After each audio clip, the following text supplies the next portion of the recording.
Did you know you can earn up to $85,000 by being a machine operator?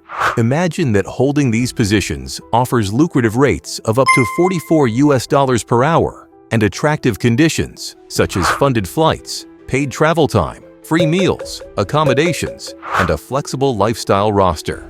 Interesting. I will tell you some facts about the qualifications for this job, the factors influencing the salary, and the job title you are looking for. If you like more of these contents, please comment more on the comment section, press the like button, and subscribe.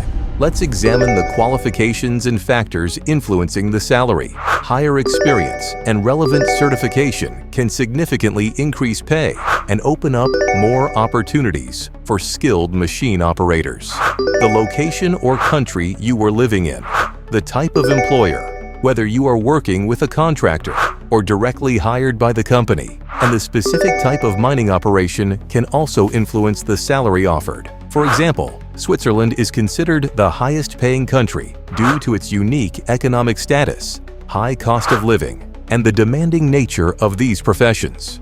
In Australia, operators typically earn between $35 and $44 per hour, translating to an average annual salary of $78,000 to $85,000. That's a substantial figure, isn't it? If it is, let's move on to the job title you can search for. Click on Google search and type in mining dump truck operator jobs. You can check the available local and international jobs. What are the qualifications and how can you fit in? You can also search for the specific country you would like to target. Good luck with your job search. Thank you for watching.